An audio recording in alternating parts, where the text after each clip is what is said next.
You have less information about like the regimen and what requests you're going to get. Less information about the kinds of things you're going to see. Yeah, good. What else? What do you mean by challenging? Like, Yeah, why is it hard?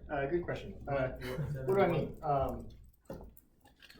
Why is it going to require thinking about the system, thinking about the algorithms to make progress? What are the problems I'm going to have to solve in this setting when I think about inference? Yeah, so again, not fully aware of what my world's going to look like. So in training, I have a giant data set. I can sit there, I know what exactly this looks like. I know it's going to take to train. I can even do some planning. We studied how to do that. When it comes to serving inference, the world is flying at me, right? That's actually not entirely true. There are a lot of settings where I'm going to make predictions where the world sits still and I go, okay, I'm going to predict about all the things in my database and then just deploy that. Those have their own set of challenges. We probably spend less time on that today. Yeah.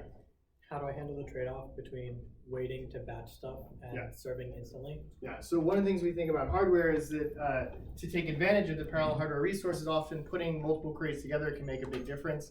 If we have to wait for multiple queries to arrive, that could affect our latency. Unfortunately, a lot of hardware, when we hand in multiple queries, it goes, great, I won't give you a single answer until I've processed everything. So it doesn't operate like a pipeline, which means that we have to wait for all the queries to pass through the hardware before we can even get the first query. how would The trade-off, yeah. predict complete the new data? How are we going to make predictions on new data? So this is a big problem. We won't spend as much time on it in today's lecture, but one of the challenges we have when we go to serving is, well, is this model I've just produced, is it appropriate for this new data? Does it represent the features? We talked about this in the context of TFX, a system that tries to keep track of some of those statistics to maybe address some of these problems. Yeah, so a lot of risk in putting something into production for serving. Yeah. All kinds of devices, and sometimes you need to do some offline inference, like on your mobile devices. With DOSs, denial of service, and You on your mobile devices. Yeah. I mean, offline inference. right. So where does the inference run? A big research question. If you want to write papers today, does it run on the cloud? Does it run on the edge? Does it run somewhere in between? There are whole sets of companies that are cropping up at each point and want to develop new hardware and new software to support each layer of that stack. When we think about this cloud versus edge, what are the big trade-offs we have to reason about? Yeah. Size and performance. So normally if it's on the edge, you can get a much lower latency, but you probably have a size problem that you have to deal with, so dealing with memory. Yeah, so does it fit on my edge device? Why do I want to put it on the edge device? Maybe I worry about latency. Maybe I worry about connectivity. Maybe I'm worried about privacy. Maybe I'm worried about power. If I put it on the edge device, it's going to eat up the battery in a few minutes. So you have to think about a lot of different trade-offs as we push stuff on the edge. I'll try to talk a bit about that more today. All right, that was a fun exercise. I said I wouldn't spend too much time, so we won't. All right, so here are a few of the reasons that I started with why inference was challenging. We already kind of touched on this. Models, deep neural networks, if they're not fully connected, can be expensive. Even our older models, our random forest decision trees, required us to combine lots of predictions. They had pretty bad data access patterns that could slow things down, would make it problematic if I wanted to squeeze a lot of models in one box. Again, one of the papers will talk a bit about that. When I started this work, I go, oh, prediction. You take an image, you make a prediction about it. You take a record, you make a prediction. That's not how prediction works in practice. Well, it's a little bit of how prediction works, but a lot of prediction is find the top K things. So it's like, I don't really care about a score for one thing. I want a prediction, or we call a score in industry, for all the items. And I want the ones with the highest score for this particular user where a certain set of conditions are satisfied. So these look a lot more like database queries, like find all the products, where there's, where the price is in a certain range that have a certain preference for this user that are maybe not blacklisted on some ad campaign. So a lot of other conditions go into a query, not just the prediction itself. All right, so one more in this area that was pretty big early on were features. So we talked about that in this class. Feature functions are a big part of how we build models. And these features might pull data from lots of different data sources. Why would that be a problem? Yeah. I might miss certain piece of data in my inference test, or some parts of my train set might change something. For the measurement, we have metric might change. Yeah, so I might not be able to trust the features. Let's say I can do that. System problems. What are the system problems that crop up here?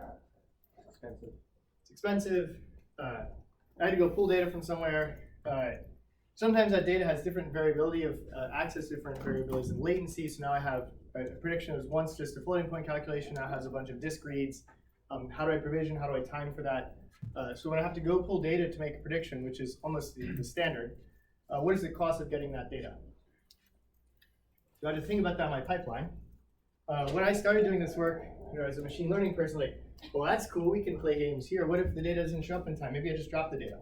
Maybe I can adjust my model to compensate for missing records. Right, so there are tricks we could play to deal with this. There's a whole line of work that we won't talk about today that I put a link to, the LinkedIn Laser Project, that studied how to do this at LinkedIn. And it became a big part of their prediction serving technology.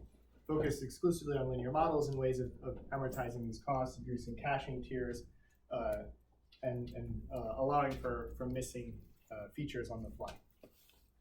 Okay. So the other problems, of course, we've already alluded to this, is I have to do this under heavy load, which heavy and an unpredictable load. So I don't know what the world's going to present to me, and I have to be able to reason and provision for that and adjust my resources as more queries come online. And I have to do that in the presence of system failures. Another consequence of working in this space is that when we were building training systems, if you have a bug, what happens? You redo the training run, people get a little bit upset. When you have a serving system, if you have a bug or something behaves incorrectly, you have a big problem because it's often on a mission critical path for some service, and now the prediction is missing. So smart people at a lot of these companies are like, well, you know what? We're going to have to build in fault tolerance into our system to deal with errors or missing predictions. And those mechanisms actually could then ultimately be used to deal with uncertainty as well. And I think the TFX paper touched briefly on that, and I'll try to talk about that towards the end of the talk today. All right, so these are actually problems in linear models. In fact, some of the early really specialized prediction serving systems were built around click prediction or text filtering. So doing large-scale spam filtering on email services or predicting what to show you. So these CTR, click-through rate prediction models were often large linear models or logistic regression models. We had a speaker last week, I don't know if anyone attended, Rajat Manga talked about what they were doing at Google and what they are doing at Google still. And he noted that a large part of Google's machine learning is logistic regression. So, we talk about deep learning is a big thing. Logistic regression is still pretty critical. And logistic regression is actually hard. And it's hard for reasons I kind of alluded to earlier. I often have to get an encoding of my text. So let's see here. So if I'm looking at language models, I might need to get an encoding of the words. So I have to do lookups if I'm trying to do something like content recommendation. Not only do I need to get encodings of the words, but I need to get encodings of each of the users, their latent features, encodings beyond the words, but of latent features of the ads, and so on. So a lot of data lookup just to render a prediction. So the hard parts here are not doing GPU computation. That's easy, run on CPU with that. The hard part here is all the data lookup required to support these kinds of predictions. And in many cases, these data lookups will also have some additional functional transformations we might also want to cache, so we can avoid future data lookups. All right, so early challenges in linear models. These sums ultimately get pretty big, and they could distribute a single query across multiple machines, but that perhaps actually wasn't as critical as just getting to the data, which is the harder challenge and often these queries. Okay.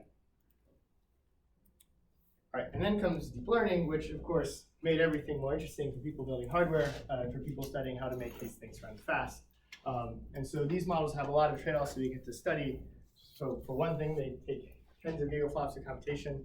I found a really cool chart that I'll go to in a moment that looks at all the most recent vision models and how they break down in communication or in storage, computation, and latency.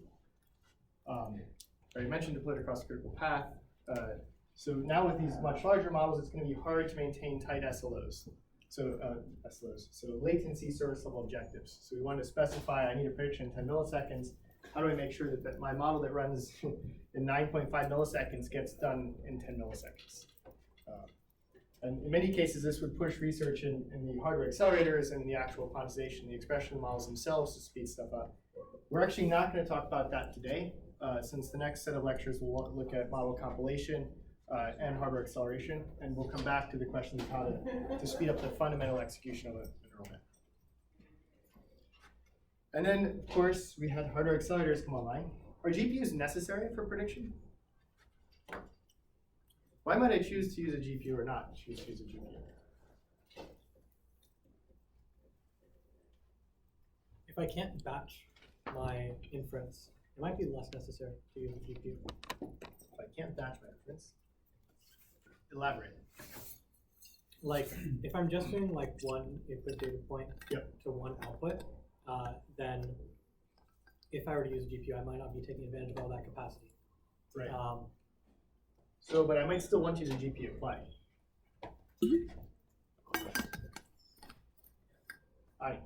It depends on what your workload is going by. If you're very compute bounded, generally it's a better idea to use a GPU. If you're bound to some sort of like Discayo or memory access or like the actual size of the weights in your model, then you might not want to use a GPU. If you have some sort of model which has large intermediate activations, then GPUs will tend to have larger intermediate activations and more quicker local memory than like a distributed counterparts. But if you're like, maybe your issue is like Discayo, then you're going to want to use like a CPU because the compute power of the GPU is wasted. All right, so there's a lot there. I'm going to just give some high-level points. You are actually correct. We're going to come back to those when I talk about TPUs and hardware allocation. High-level points are latency. So things I need to trade off. Latency. GPUs can often give me lower latency predictions, period. There's hardware utilization and hardware efficiency. GPUs are expensive. I might be able to get a very fast prediction, but I might not use only a fraction of that, or I might only use a fraction of the GPU, and that may not be cost effective. GPUs are very good at high throughput workloads, so if I have really high demand and I can tolerate batching latencies, then I might want to use a GPU. If I have if I have a lot of tolerance for latency, I don't really care when the prediction comes through. Sometimes a CPU might actually just be more cost effective. It sort of depends on how effectively you can batch the GPU. So there's really this latency cost throughput trade-off space you have to explore when thinking about what kind of hardware to use. So speaking of hardware, I said I found a really cool plot, so we'll spend some time on this slide because it's just awesome. So this is just looking at classification models. There's a tiny fraction of machine learning and even of computer vision. But this plot is awesome because it does a few things. It's going to plot the top one accuracy, so the metric we care about for the accuracy model, against the operations in gigaflops per second.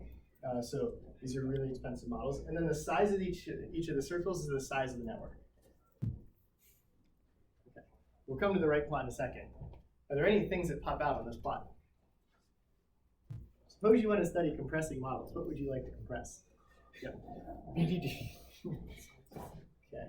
Why would you compress VGG?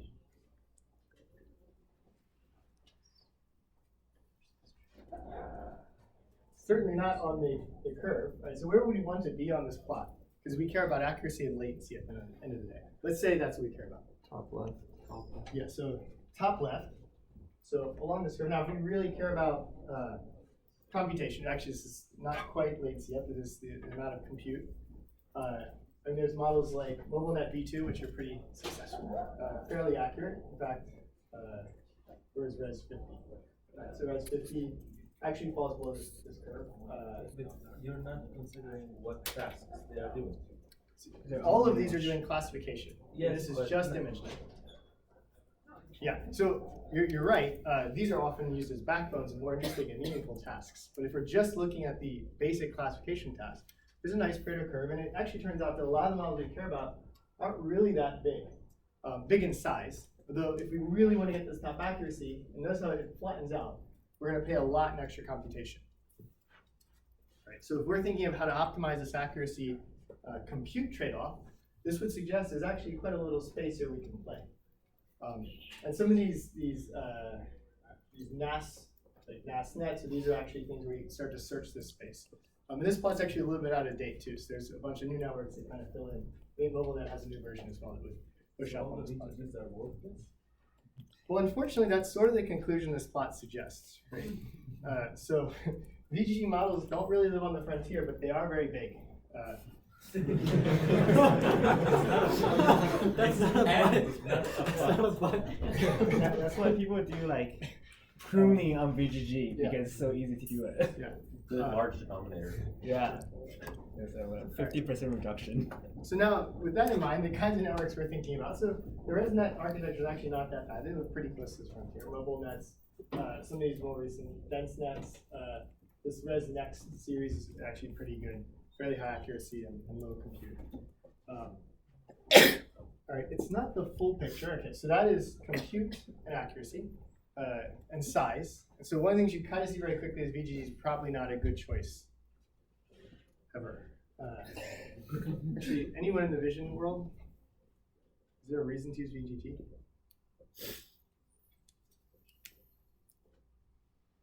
You're accelerator counting residual connections. Yeah, that's good. Actually, it's some of a hardware argument. So VG doesn't have skip connections. So if you are thinking, we'll get to hardware, we'll talk a bit about that. The VG's footprint is pretty big, so that doesn't look very good either. But because VG doesn't have residual connections, if you have to buffer data across these residual connections, you have to have extra memory buffers in your pipeline. Is there anything else without residual connections? I think all of these here have some form of residual or skip connection. Also, AlexNet's down here. So it's a little sad to have to actually break the plot to include this. So AlexNet and unfortunately SqueezeNet from Berkeley fit down here. All right, so that's getting some context for the kinds of models. The takeaway I wanted from here is that there's a pretty nice trade-off space of architectures for different accuracies. And some of the papers will exploit that. All right, so the picture on the right is looking at batch size as we go across. And then it's looking at latency in milliseconds at that batch size per image. So that's crazy. So AlexNet, as I increase the batch size, the latency goes down. But again, that's remember how we're calculating this, right? So we're doing batch size 64 and then dividing by the runtime by 64. So that's actually not a very accurate statement of latency. So we care about true latency. This is the number we're looking at. Technically, if you think about hardware latency, unfortunately, you have to multiply this number by 64, as that's how long it's going to take to finish the whole batch. You don't get the first image until you finish the last image.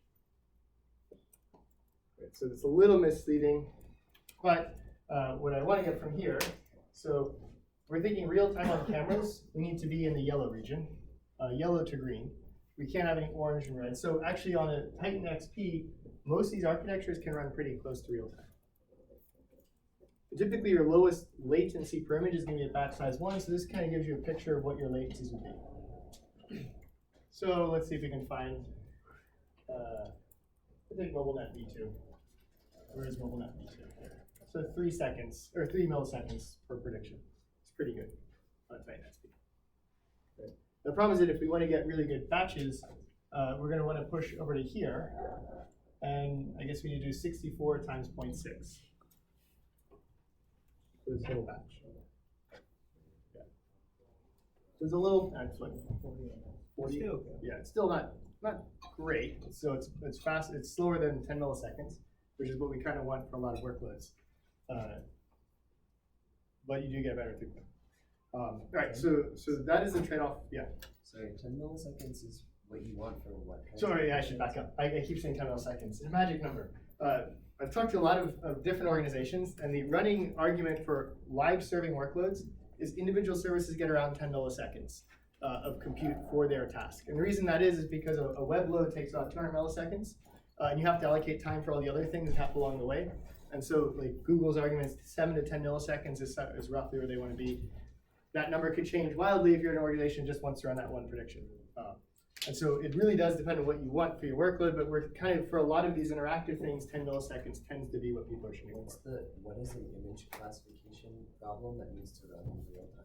Just is this like for a self-driving car or So these are typically backbones and things that might be needed in real time. So let's say you're doing face detection, so if someone's moving around the scene, you might be doing some image transformations. It might run one of these backbones. Self-driving cars are a very good argument. Those don't run in the cloud, though Titan XP would be a reasonable card for a car. Yeah, it depends on your setting. One of the ones that I've seen fairly recently was if you're doing like porn detection, an image gets uploaded to your service, you want to get it to your customers, to other users as quickly as possible, and you don't want the you want the porn detection model to delay publication of new content. So if you're like, I don't know, Instagram or Twitter and you want new stuff to go up very quickly. Any vision people want to talk about other applications? The iOS eye correction thing that they do on FaceTime. Oh, eye now correct. is Okay, in- nice. Is real time. Is this removing red eye? No, so if you're you look at the camera on your phone, right? But that always looks like you're not looking at the person you're talking to, so they Ah. correct your eyes to look like you're actually looking at the person you're I talking didn't know to. that. Okay, cool. That's also so not- eye correction iOS. That's also on the edge, I assume. Though it's funny if you're doing something like a web video streaming, because the data moves to the cloud. In principle, you could also do the computation in the cloud. So it's probably cheaper to push for Apple to push that all. I mean, are they moving it into the cloud? Wouldn't they just? Well, they peer-to-peer? could because it's running through the cloud. Like my video call goes to the cloud. Oh, really? Yeah. I did not know that. All right. Any other thoughts? Okay. So the next slide I will also enjoy a bit. So the same group that did this slide. By the way, if someone really wanted a fun project, it probably won't get published. But what we really need to have is to extend this beyond just computer vision or classification to see the space and models people are using. They also looked at frames per second you can process at batch size 1. And again, like if we're looking at a camera at 30 frames per second is what we want for one camera. Most of these models can already deliver on a Titan XP one camera in effectively real time. The problem is that if you have to buy a $2,000 or $1,500 card per camera, it's not very cost effective. So you want to be able to put thousands of users on a single camera, and that pushes you very far over to the right. Another application, one that we'll talk a little bit about, which involves detection, is something like a smart doorbell. You'd like the doorbell to ring when the person gets to the door without them having to push the button, right? And why would you want to do that? Maybe they're a package delivery person and they have their arms. Yeah, so I have this service, and what happens is it takes like 3 seconds to connect to the app, right? And so if the package delivery person gets to your house, rings a doorbell, and then the app goes bing, and you take 3 seconds, the person's gone, because they run out, drop the package and run. So you do need these things to be pretty fast to make them usable. That's like a personal example. Fast. Time matters. Is it because you're not at home? and you- Yeah, so I'm not at home. All right, this is definitely. If they leave a package in front of my house, which they recently did with food, but then it gets really hot all day. It's like, no, don't drop it off. Take it somewhere else. Actually, you have a shaded area they can put it. Anyways, you don't need to hear about this. High-end hardware, mobile hardware is a different story altogether, right? So if now I want to run at 30 milliseconds, 30 frames per second, so right here, there aren't that many models. Yeah, so there aren't that many models that can hit above 30 milliseconds. So MobileNet V2 is doing pretty nicely, which makes sense because that was one of its goals, is to be able to run on your edge device at faster than frame rate per camera. Cool. So the trade-off curves, and again, a lot of models in here, EGGs, that don't live on that curve. Yeah. In the other direction, there are also some really recent works like, it looks like the MumaNet, GPipe, and EfficientNet would all be off the curve in the good direction. Mm-hmm. I haven't updated this plot because I stole it from someone else. It's good. Mm-hmm. So we have these colors that tell you how feasible the times are. Is there an analogous discrete cutoffs for the accuracy? Good question. What is the lowest accuracy you can tolerate? All right, so we're going to talk about that with the papers this week. There are many tricks you can play to tolerate lower accuracies than you might think. So for a first approximation, things like autonomous driving, no accuracy loss is really tolerable. So long as, there's an important caveat to that, so long as the computation doesn't delay you so much that the effective accuracy loss of having the correct prediction doesn't hurt. So it's actually, that's something we are actively studying, we'll talk about next week. So as in like if it took you twice as long, you would already be half as accurate. Yeah, because you already hit the person. So you think about it like, I have the world's most perfect model, it takes 10 seconds. That's not helpful. Because its effective accuracy relative to now is awful. Unless I'm standing still. The whole world's standing still. Right. So if I'm moving very quickly, the time delay itself in making a prediction hurts accuracy. So you have to account for that. All right, this is a subtle point. We'll talk more about autonomous driving next week. In general, accuracy is better. More accuracy for something like a click-through prediction model translates to a big change in profit, and sometimes you're willing to spend more on hardware to get that extra epsilon accuracy. However, you can do tricks like not taking top 1, but taking top 5, which we'll hear about this week, as a way to compensate for the loss in accuracy, and then doing some kind of correction upstream to address that compensating action. Yeah. There's also like sampling techniques, right? Like you don't just have to take the argmax of yourself. Yes, so there are a bunch of things we can do to try to compensate for our loss in accuracy. In general, by playing on our precision recall trade-off and essentially allowing ourselves to have a higher recall and then later on correct for the missed precision. It gets more interesting as we think about specific models like object detection, where these kinds of trade-offs are a little more complex. You have to reason about like missed regions as well. Yeah. Does that mean that as Tesla makes their cars faster, they have to make their models better? I think they just have to make their models better. There are speed limits. Yeah. Suggestion. I recently tested Auto Summit. It is dangerous. Empty parking lot went through everything. That will probably get recalled. All right, so that is, I think, what I want to say about hardware. Again, punchline, there is a trade-off curve, and there are lots of models along that trade-off curve that we could try to exploit when reasoning about inference. I did want to talk about language models. So we have a tendency to focus on vision because, well, vision models had a pretty big diversity. There's a lot of work in autonomous driving. There's a big vision group at Berkeley. So my work tends to focus on vision, but the reality is language actually is probably in bigger need of help when it comes to inference. So here is a V100, a not cheap card. And this is actually NVIDIA's brag number. So this is how fast they can really crank up this V100. And at batch size 1, they can process up to 239 sentences per second. Is that good or bad? Bad. I mean, 200 is really high. It's bigger than images. No, that's terrible. 239, this is a $10,000 card, and it's processing 39 sentences a second. Latency. Batch size 1, it takes 4.2 milliseconds. Actually, not so bad. So what is real time for text?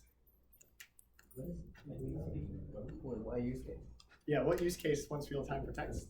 Next word prediction. Next word prediction, that's good. So smart keyboards would be. People type like 60 words per 140 Upper limit words per minute. Per minute, words per minute, right? 180 words per minute. Yeah, not per second. We're talking here, Yeah, 2 per second. this is 239 sentences per second. So it's definitely fast you can type on a V100. Now, granted, your smartphone does not have a V100. Apple can't afford to buy a V100 for each smartphone. So that's a problem. Alright, so we're having fun with this. Technical point. So this is not very fast. Batching makes a big difference. This is a log scale plot, by the way. So we really have to batch, and we can get up to 823 words per second. But now we're paying 155 milliseconds per query at that batch size. If we're translating tweets, it's probably not bad. I'd certainly crank up the batch size as much as I can go. You know, I may be willing to tolerate a 100 millisecond delay on a translation of a tweet. If I'm trying to do real-time translation or real-time speech analysis or a voice call, this is going to be a problem, right? So it's expensive. So there's a lot of research today on how to make BERT smaller and to make it more efficient. Nonetheless, again, this is with quantization.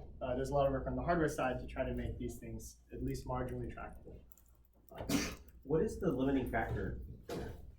Is it the fact that the model's too big and they have to page things in and out? Or the feature vector is really large? Is it just a lot of layers they have to compute? It's a good question. So they've quantized the model, so I'm actually not sure where on the roofline curve they live. My guess is they're probably still in the memory regime, but I don't know. Yeah, Ani, you've been studying BERT. This is NVIDIA, so they didn't do like super low quantization. That's true. So like I don't think at that scale there's still like memory bound free. And if you look at how their batch size is scaling, you can see that like they only get linear for up Yeah. to like they get only linear and then they get log scale very Yeah. quickly. Which would suggest there's still memory bound. Yeah, and memory RAM probably past batch has like 3 or 4, which is pretty standard. And they're memory bound because the feature vector is large, or No, because Yeah. the model itself is large. Yeah, the intermediate features. for the model? Intermediate activation. Intermediate activations. You are doing inference. Yeah. No, I don't have to store the intermediate Why- activation. We'll have to why do compute you- them. Why do you have that? I have to compute them. I have to pipeline them too, and I have residual connections, so I also have to cache them. Activation is really activation to the like attention part, right? You have to do all like 12 intermediate computations, each of which is a different. This occurs to me. Who knows what BERT is? Oops. All right, this is not terrible. So maybe in a future lecture next year, we'll cover what BERT is. Probably have to do that today. Okay. So fun story. Google Translate also, the reason TPU exists is in fact because of the same realization by engineers at Google. So they did this calculation. So they translate about 140 billion words a day. So if you translate that into V100 terms, it's expensive. So they calculated about 82,000 GPUs running 24/7 to support Google Translate for the workloads if they were moving to these more expensive models. Yeah, that's high. Another quote that you need as well. So each of the world's Android phones use the Google Voice Search for just 3 minutes a day. They need to take Google's data centers and make them twice as big as they are currently, just to support that workload. They do other things at Google. Yeah. That's not a lot of Google Voice. Yeah, that's just voice alone processing is that expensive, right? So the TPU came because of these realizations that you needed special hardware again just for inference. All right.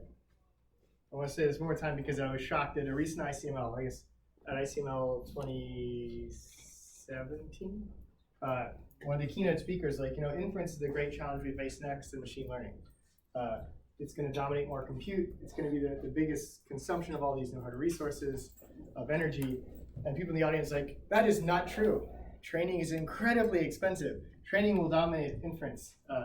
And I can't, training is expensive, but training runs ideally once, twice, or kind of incrementally as new data arrives.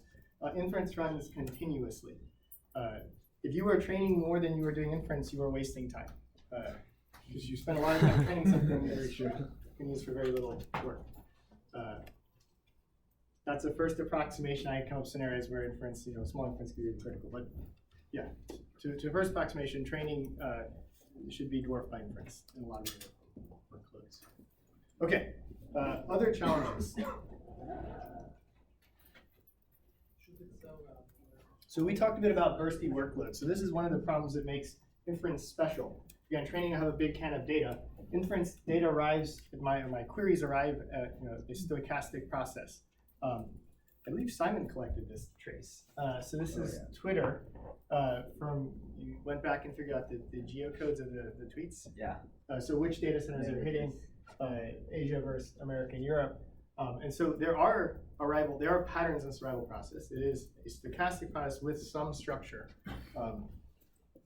Locally, it's a little bit more Poisson, so it's hard to reason about the exact local variations, but maybe on longer time horizons, on hours, certainly on days, we can start to see some structure. So if you're responsible for buying GPUs to support Asia, you might not need so many at this point, 14. So I guess this is a day here. Yeah. Yep. So in the beginning of the day, you might not need that much. Then I guess it's lunchtime maybe. You need some additional GPUs. Then there's a little break, and then you need a bunch of GPUs in the evening, and then you don't need them again. And so that variability in workload means you have to dynamically or elastically provision resources if you want to be cost effective. Yeah. That's based on the assumption that you can provision it all. Yes. So so this is assuming I can go out and buy the GPUs temporarily, which means in order to do that, I have to be able to put the GPUs on something else. What else could go right now? Let's say all I was doing was serving Asia. Well, if you're Google, you go, oh, great, I will train. All the other GPUs I had bought for this other time, I can just use for training.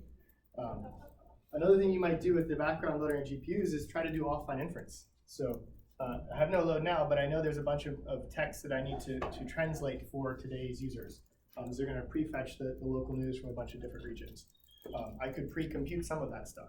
So one of the trade-offs we think about inference is when do we do the computation? So in the third paper this week, we'll look at pushing some of the computation earlier in the process. So pre-materializing certain things that will be useful in the future. All right, so bursty load, often you over provision resources by sometimes up to about 10x, which is incredibly expensive, and you have to be able to deal with these peaks. You're provisioning way above your baseline requirements. You want to be able to do something, multiplexing or leveraging multi-tenancy is one way to hide that cost. Certainly throwing extra training on your serving hardware might be another way to hide it. So it's expensive. We also talked about this. So a lot of the time that these resources are going to be underutilized. So even if you're provisioning for peaking a bursty load, because there's like spike and then nothing and then spike and then nothing, these little nothing periods have no hardware utilization. You'd like to be able to squeeze something in those little time zones, those little fragments of time. So how do we do that? So CPU multiplex, right? So we could, do time slicing, have lots of models share a piece of hardware. Unfortunately, that's going to be challenging. Why would multiplexing be hard? Yeah. Compare your tail latency. So right. So tail latency. So if I have to swap in and out materials, then when I swap in and out weights, for example, that load to memory is going to hit my tail latencies. Let's say I have a ton of GPU memory because inference is memory light. I don't have to save all the activations. Maybe I can store all my weights. What other issues might arise?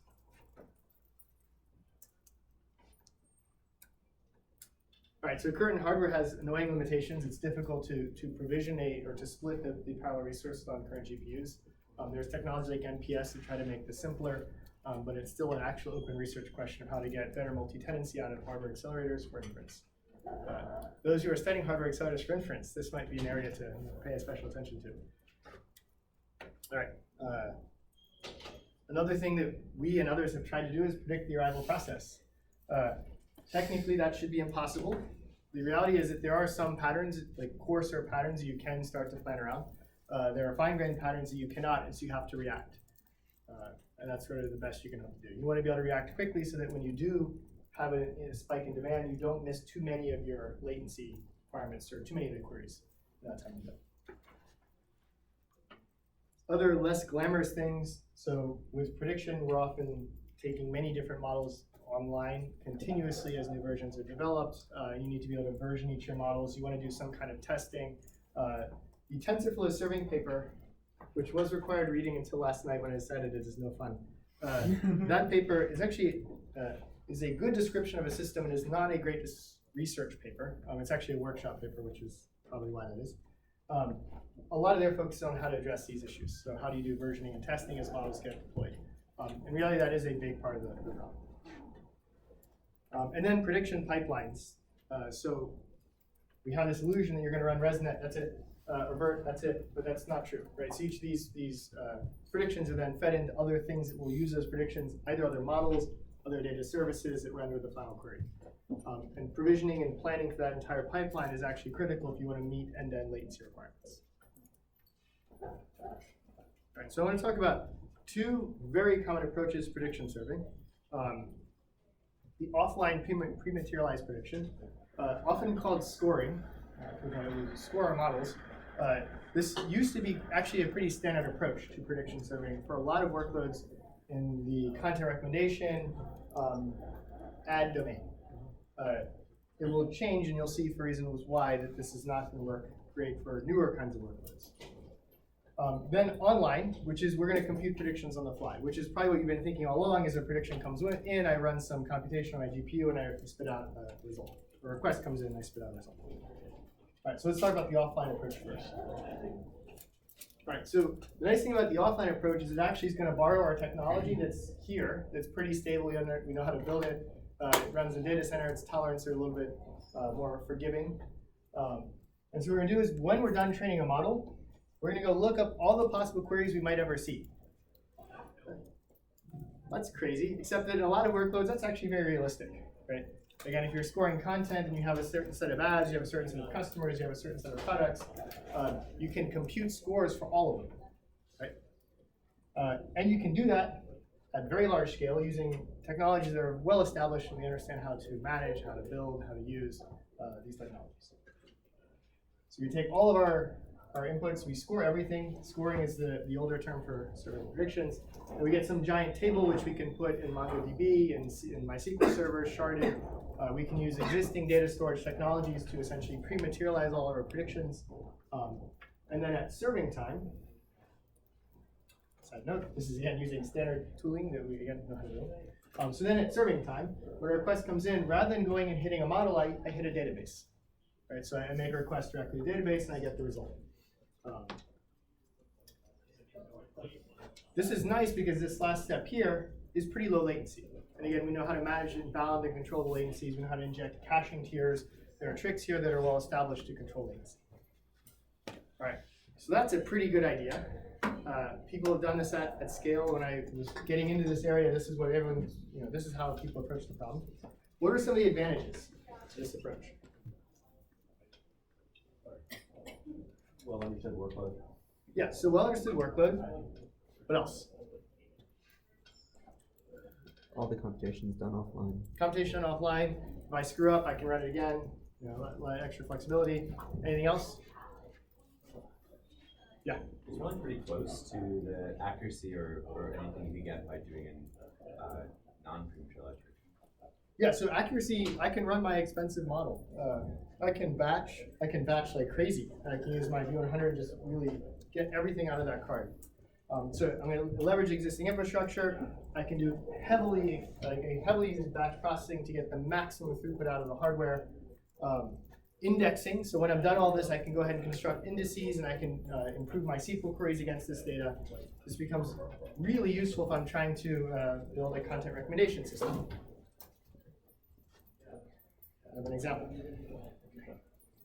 I once did a demo on dresses for my company, and this is exactly the kind of question a certain other company would have. And then predictable performance. So two parts to that. So one, the database has predictable performance, which is convenient. And also, when I'm building this model, I don't have to worry about stochastic arrival processes. I have everything there. I don't have to think about all the stuff I just discussed a second ago about the workload itself. It becomes very predictable. All right, so this is great. What are the problems? Yeah.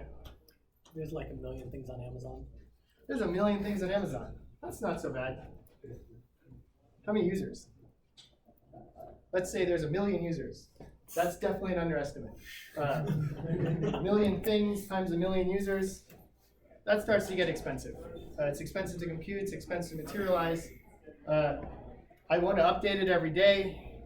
Got to redo that every night. That gets expensive really quickly. Other issues? Like if I do some images, then it's actually almost infinite because you have 224 images. Each image is 3 channels.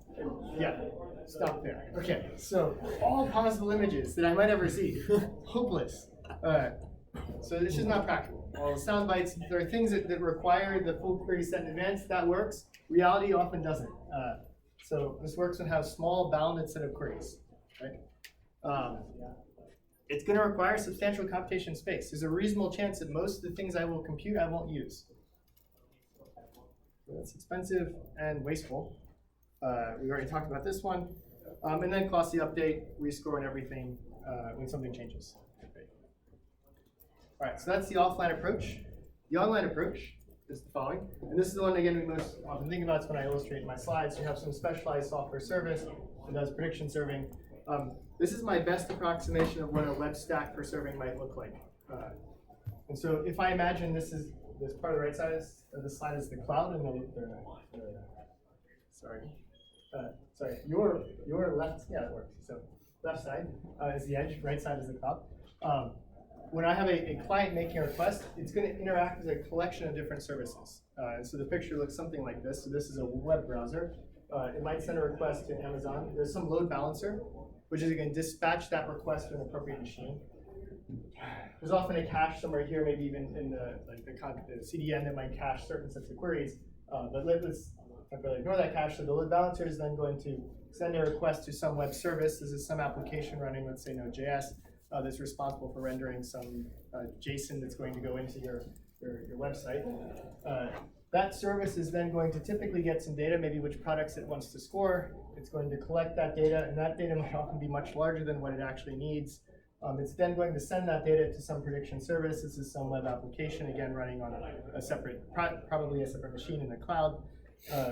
This prediction service might also need to fetch additional data like model parameters, though ideally they're stored locally. You might also need to fetch things like images to actually render. This might have been just URLs. It then gives you some score. Then this application here is going to incorporate those predictions into the content it renders and then send that back to the client. Right, so that's a fairly involved process for rendering a single prediction. And this is why when we think of latencies, this thing has to be a small piece of the picture. You might have 200 milliseconds for this whole problem. This part has to run fast. Okay. There's also a lot of different technologies how to interact, and we're not done yet. So if we want to actually give it some feedback, the feedback then goes back to this application, which might go back to the service, which might then want to update some either some weights in the database or something in S3. Okay, so a lot of different paths we need to manage. So this is a more complex system. So how to build this? So the going guidance is the following. This is actually very easy. You just take Python and you set up a Django or Flask service on top of your Python shell, or your Python program, and then you're going to use PyTorch or something like that. What are the strengths to this approach? So this is actually this is the guidance that the Amazon SageMaker suggests for how to build your serving application. It's actually not terrible. So leverage existing technologies. All of these pieces I understand well and are pretty easy to compose. It is easy to set up. There's no need to build out a whole new set of applications. Yeah, maybe a little bit. Limitations. So one of the things that this is going to do is it's going to force us to readdress common issues for each of our models. And so SageMaker is like, oh, you can download these extra libraries and stuff to try to sit on top of PyTorch to make it a little more stable. But it gets a little bit more nuanced because each of these models has different characteristics for batching, or that trade-off we saw earlier. There are a lot of different decisions we could have made about which model we in fact used for a given prediction, or how we might degrade the accuracy of that model to get a better latency trade-off. So a lot of things we might need to decide on the model configuration. Then there's more boring or basic things like monitoring and tracking that could be shared across models that you now implement for each of these single serving applications. One of the things that came up later on in the research on this is that you actually want some isolation between your models. So if you start putting the models inside of a Python session, things like TensorFlow actually crash. And they need some degree of isolation if you want to run them continuously. TensorFlow crash. Yeah, TensorFlow crash is shocking. I mean, yeah. It's also running on a fairly large stack of other technology as well. All right, this one's a little bit of a deal. So, of course, when we have such a common pattern, we might have an opportunity to build some abstractions. I was going to use your time to briefly talk about some of the work we did in this space. As usual, I've misestimated time slightly, just slightly. I want to talk about a few big ideas, and then I'll jump to it, and I will finish on time. So in my work in this area, we looked at two approaches to prediction serving technologies. You're going to see three more in the reading. I want to talk about two ideas in these approaches that are interesting, that actually reflect things in other technologies as well. I'll try to allude to that. So Velox was one of the early projects that we started at Berkeley on prediction serving. And it goes back to this picture. And in this picture, everyone in the beginning was very excited about how we would get new data into our model. And so this theme is recurring again today. We must do online learning. As we get new data, we'll update the model. I believe Jan Stoika asked Rajat this on Friday, and to which Rajat said, yeah, we don't do that. And Google, in fact, in their TensorFlow serving paper, cautions against trying to incorporate feedback on the fly. It's not stable. But there's a catch, and there's a solution a lot of people, including for a lot of teams, including TensorFlow, the LinkedIn Laser project, they've all explored breaking this prediction thing into two stages. So having something that's slowly changing, that is taking feedback, but is training once a month, once a week, using the big data technologies. This is the expensive backbone of my network, and then something that's lightweight. And when you break it this way, you can actually imagine keeping this lightweight thing up to date, live. So an opportunity to do some kind of learning in the serving environment. And so the pattern that we looked at is particular personalizations. If I want to personalize this lightweight model, one way I can do that is adopt this basic linear model formulation. You can imagine this is the feature embedding that a neural net derives from an image or from some text. And then if I'm trying to do something like content recommendation, this weight vector is the description of the user that I'm going to try to learn on the fly. We can pass this through some non-linear function g, but for simplicity, we'll stick with this. What's nice is that we can then use offline technologies to maintain this expensive featureization, and we can use online technologies that are in fact pretty robust, because this is a fairly simple linear model, to keep these weights up to date. And so this pattern shows up in matrix factorization, in transfer learning and deep learning, where we take the top layer and reuse it for new tasks. It even shows up in ensemble methods and how we reweight underlying ensemble components. And so we explored this around the same time, actually a little bit before, is LinkedIn Laser explored this just in the context of matrix factorization, where the feature function itself also had to be a linear model. And so they actually had some pretty neat results where you could really keep these things up to date using bandit techniques. That's one way to incorporate learning in a serving environment when we start to build these singular applications geared towards that. I will spare you plots of results. I will briefly animate product. So we build this technology, we call it Velox. We targeted a bunch of, we targeted 3 Berkeley technologies. This is a little bit of a lie. We target a form of fraud detection model, but mostly we looked at recommendation systems, as LinkedIn had as well. When we built this, the other thing that occurred after we released this technology is that there were a bunch of things that we didn't do, deep learning being just one of them. And so now there were a bunch of different prediction tasks. We had language modeling, computer vision, and technologies that we weren't targeting. And so the other thing that we started to see is a need to build common abstraction layers across different learning tasks and different learning frameworks. And so this was the Clipper project tries to generalize that idea in that system so they can sit atop each of these. All right. And so the one thing that we did in the Clipper that I do want to communicate is try to build this middle layer where we can build a common abstraction across different serving tasks, because prediction itself as a function is pretty simple. It is easy to put a layer across each of these frameworks. Take some collection of inputs, a batch, and produce an output. And then we could lift a lot of the system optimizations needed to adjust batching, caching, bandit techniques, A/B testing, logging into this framework above each of these underlying systems. And then the last thing that we did is something very small, but will actually be a big part of the reading this week, is that we pushed to containerize each of the models. So we treat each of these underlying things as black box services that are themselves little prediction services that our kind of intermediate layer adjusts the workloads for. So it manages the scaling, it manages the batching, and each of these things just manage the execution. This was convenient in that it provided isolation. It was convenient, it was more performant, and that we could now replicate each of these containers as more workload came up. So if we needed more Spark, we could make more copies of Spark running on our cluster. This architecture has some big downsides. We had to do additional communication. And in fact, one of the projects that I think a few of you guys are doing is trying to manage to reduce the communication overhead between applications, Clipper, and each of these underlying model containers. There was another problem.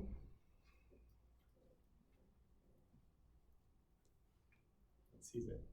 Right. Some of you actually know what it is, so I'm just going to tell you. So when we designed it this way, it was with the goal of serving a single prediction. As I alluded to earlier, reality doesn't look like that. So you often need to compose multiple models in more complex processes. And so we didn't do that. And as we started to incorporate that kind of behavior, this black box approach becomes very hard to reason about. And so we needed ways to provision resources to manage each of these components, no longer to meet a single object goal, but a goal across many stages. And so that brings me to our discussion on pipelines, which 2 of the readings this week we'll cover. Wow, so many slides skipped, it's okay. So the picture that we started was image prediction, or image model prediction. The reality is it looks more like this. So you have image, lots of different things that need to go. You might do some resizing, run an ensemble of models, and then you might need to vote on the final outputs, right? This is what closer to reality. Actually, I should go back, fun side story. So this image was my daughter. I put this in PowerPoint, and PowerPoint immediately made a prediction about what that picture was when I dropped it in and put a caption on it. And I asked them how they asked my colleagues at Microsoft. There's actually cloud services that will then process this picture, and they presumably have a collection of different technologies that image passes through in their pipelines. They wouldn't elaborate on the details. So that's cool. So prediction survey happening today. The reality is multiple models in that pipeline. The Microsoft Azure paper you will read talks about one such pipeline, or actually one such pipeline technology.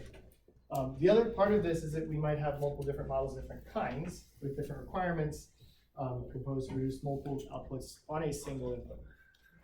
So basically, the picture's getting more complicated, lots of different things to manage. As we've discussed all along, we have to reason about the latency of those predictions, the throughput to keep costs down, and of course the cost itself. Yeah? Microsoft tell you that they were uploading a picture of your baby to their servers before they did it? I don't believe so. Well, they probably did in that thing I didn't read. Microsoft what's it Office called? EULA. Yeah. I should actually push on a bit more on it.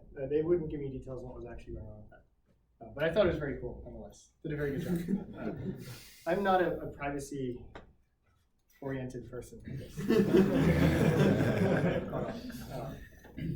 Okay, perhaps I should be. All right, so one of the things that we will study and 1.5 the papers you will look at will address is how we place the resources across different kinds of devices in the cloud. Because remember, as we said a while back, at the very beginning, CPUs and GPUs could be used for the same task with different cost, latency, throughput trade-offs. And depending on what I require, and perhaps even my immediate workload, I might choose to use different combinations of each of these. So the Pretzel paper, which we'll read this week, that's Azure's technology, perhaps the one that was used in a picture, and in Furline, which is one of our papers, and I'll briefly talk about reviewing one of my papers in class. All right, I wanted to talk briefly about the cloud and the edge because I think this is kind of fun. This is a short segment of slides about video processing. This relates to the final paper, the focus paper.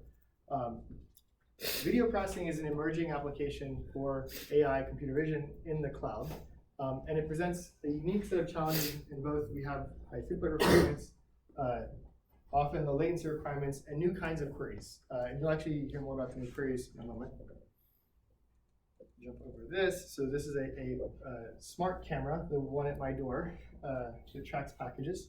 And I want to talk about how it works. Right? So there's actually a fairly lightweight processor on this camera. They have a passive IR sensor.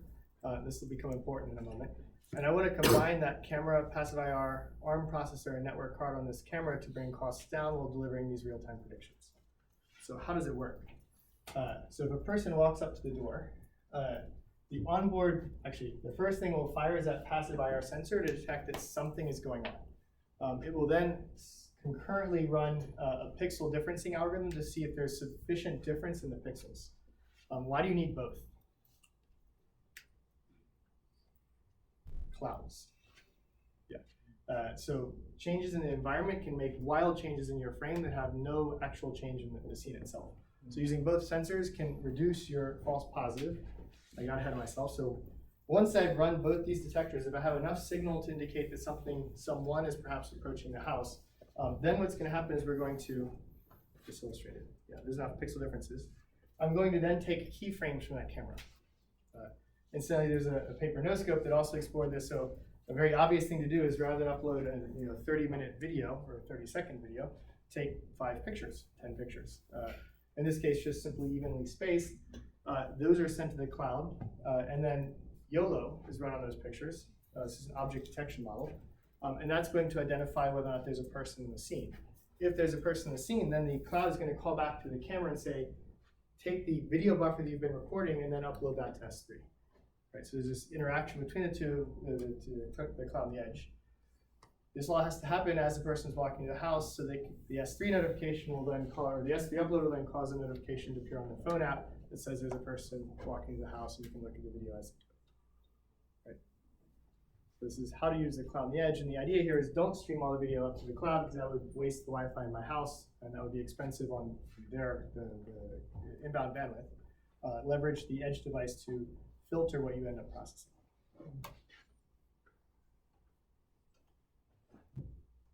Right.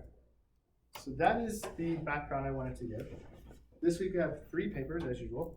Pretzel, which is the Microsoft Azure paper. This is an OSDI 18, so fairly recent paper. It does not do deep learning. What they do is they solve problems that actually Azure faces today, which is supporting these prediction pipelines. They're going to adopt a compiler's databases approach where they're going to build out these pipelines and do graph rewrites, and then they're actually going to JIT code for efficient executions of those pipelines. And Furline should have been an OSDI 18 paper, also should have been an SOSP paper. This is a preprint that has not been published yet. This is by me and a group of my students. I will talk briefly about how to review my papers. Yeah. This is about the pipeline serving that we talked about a moment ago and how to allocate resources for a black box approach. And then the last paper, also OSDI 18, Focus, also from a group at Microsoft. This paper is going to talk about video pipelines and how to trade off kind of ingest computation with query time computation. And here the queries are a bit different. Rather than trying to query, is there a person in the scene right now? The query is find all the occurrences in the past 24 hours for the city of Seattle where there was a police car and an ambulance in the camera at the same time. And do that in 5 minutes or 2 minutes. So different time durations, much larger compute workloads per query.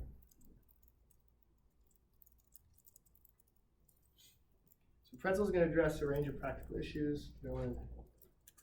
We'll put these up and try to pick a few to talk about.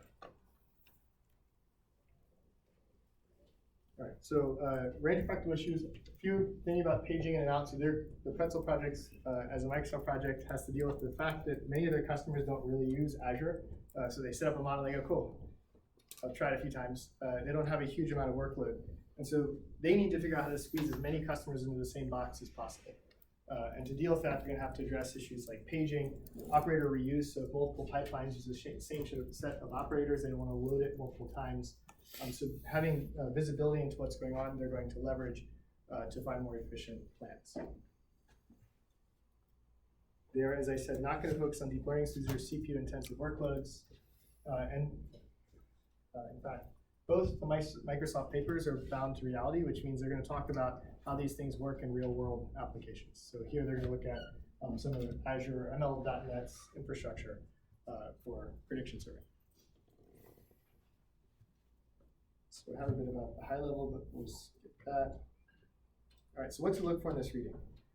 So I said, driven by real-world applications. They did a good job of workload profiling, and you'll learn a little bit about what real workloads look like by the characteristics they derive. This work, and Principal also, Furline will also do this, we'll look at offline and online optimization. So how to do planning both when you're serving and in fact before you start serving. Standard decomposition. All right, in Furline, this is important to talk about. This is a preprint from my group. It was submitted twice, rejected twice. It's very sad. There are issues with the presentation and contributions. The paper you're going to look at is the second rejection with a few minor modifications. So in reading this paper, I guess I should ask this. So how to review a professor's paper. So I want you to review this paper like it is someone else's paper. I will not be offended at all. In fact, to the contrary, the more things you find wrong with this paper, the more things we can address. Okay? So review this as harshly as you please. You can use nice words, but you can review it.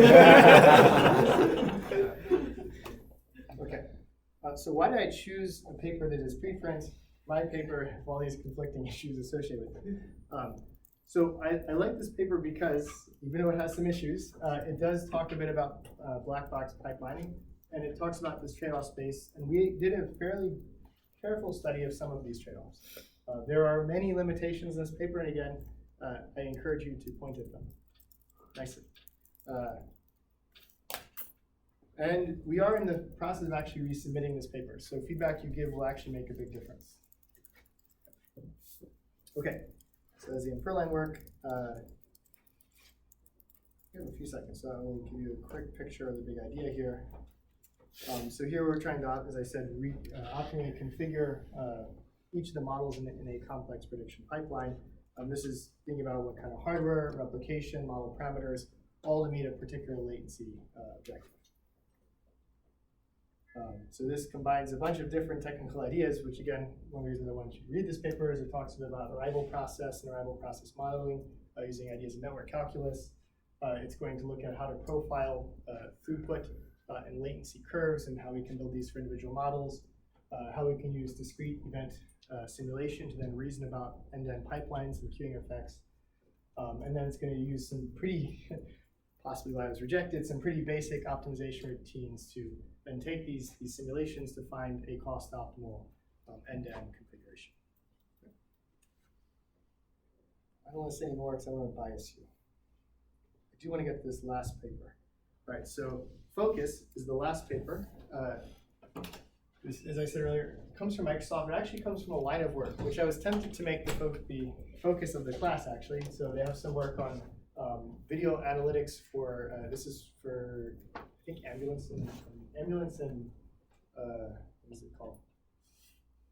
Missing children reports. So they're going to track vehicles in the camera network and the street camera network for the city of Seattle.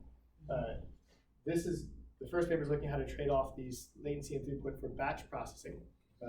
Here they're going to do background analysis of camera data. They did, actually, two papers worth looking at if you're interested in the video stuff. The Focus paper here, the one we're going to focus on, is going to look at how to trade off accuracy and latency. And they're going to apply a range of different techniques to do that. And they're going to do this in the context of object detection. And I thought in the remaining 8 minutes, I talked a little bit about object detection models because I actually don't know that this paper understands object detection models. So it'll help you all to know what is going on when reading this paper. Yeah. Is this similar to like the video Google, or is that the original thing? Have you seen that where they can process long moving and then they can identify very quickly where every framework refers to an object appears? I've not seen this. Very similar, yes. Send me the link, I'll add it to the reading list. Yeah, so then I'll hope they did something different in their actual way of implementing this, otherwise they'd have a problem. So they're going to talk about ways of degrading accuracy on convolutional networks to improve latency. The problem is that the convolutional networks that are studying are object detection models. And so I thought it would be useful to talk a little bit about object detection. Who's worked with object detection before? Okay, not everyone. So they're going to look at, so they're going to look at these recurrent neural networks, or region proposal convolutional networks for object detection. In this paper, they're going to explore sort of two steps. So one is going to be able to take images using some other technique, identify parts of the image that might contain objects, and then they're going to run a fast RCNN on that particular region. In fact, faster RCNN and YOLO. And the reason that's a little bit counterintuitive is because these models actually already do the same thing. And so I thought I'd very quickly give you an overview of what's going on with object detection. So here the task is given an image, maybe the previous image had this. Nope, okay. So given an image, you're trying to find the bounding boxes that contain the bicyclist in the car in that image. So you're not only trying to classify the image, but you're trying to classify parts of the image and localize objects in that scene. There's a series of these region proposal networks that were created that have achieved kind of increasing accuracy on the object detection tasks. RCNN starts by taking my image, applying a region proposal network that is going to construct segments of the image, so it's going to find regions of interest in that image, which is close to what they're going to talk about in this paper. And then they're going to run a convolutional network on each of those regions to then do some additional classification and refinement of the bounding boxes. Right. Now the problem here is I need to make lots of region proposals for this to work. So thousands of regions get pulled out of a single image. Right. So this can be pretty expensive. An improvement on that idea was something called fast RCNN, which is the fast version of RCNN. And here what we're going to do is we run our convolutional feature network over the entire image. Then some external system or service or technology is going to propose regions. And then we're going to use those regions to cut out features from this first cut, or first feature set that we've constructed over that image. And then we can apply ROI pooling to each of these regions, do a little bit of collection, and then for each of these individual proposals, we'll do classification and reprediction of bounding boxes. Okay. So what's important to note here is that we already have a place inside of this architecture for incorporating signal about where there might be things in the scene. Now, that's not fast enough. So there's something called faster RCNN that is faster than the first one. And what this is going to do is going to take, again, a convolutional network to construct features. Then it's going to use a region proposal network, which is going to actually, instead of using the more classic search techniques, it's going to propose regions directly from that feature map. And then we're going to then cut these out and run them through this architecture once more. So this is still slow because we have to loop over all of these pieces, right? But it's actually very consistent with what's going to happen in this paper. But in this paper, they're also going to talk about architectures like YOLO, which eliminate this looping over pieces altogether. So YOLO is a kind of a single shot network where instead of going through this cropping out a bunch of little blocks and then for looping over those blocks, it's going to take the image, apply this bank of convolutional filters, and then it's going to directly predict classes and bounding boxes for a bunch of different regions of that image. Okay. So if you had a technology that finds regions, it's not clear how you would use that in something like YOLO. This paper, I'm not trying to bash the paper has a bunch of neat ideas, but it doesn't seem like they maybe fully incorporate those ideas into the kinds of architectures they're actually studying. So that might help when looking at the paper. It also strikes me as an opportunity to kind of extend the work that you're going to read. Okay. Man. All right, so there are 4 minutes left. Are there any questions? Stop slightly early, yeah. How should we approach projects going forward? Good. So I've already started going through the projects. I reached out to a few of you who didn't have partners. If you don't yet have a partner, I haven't reached out to you, please come to my office hours at least this week. A few of my more senior students don't have partners and aren't clear exactly what they're trying to do, which is surprising, but that also means that there are opportunities for people to start to group up. Many of you had very clear projects, which is great. So I will probably send you a little bit of feedback, but the next step is to prepare your presentation, which is in a week and a half. Not this Friday, but the following Friday. And the presentation is a spotlight of here's what I'm trying to do, an early step in that direction.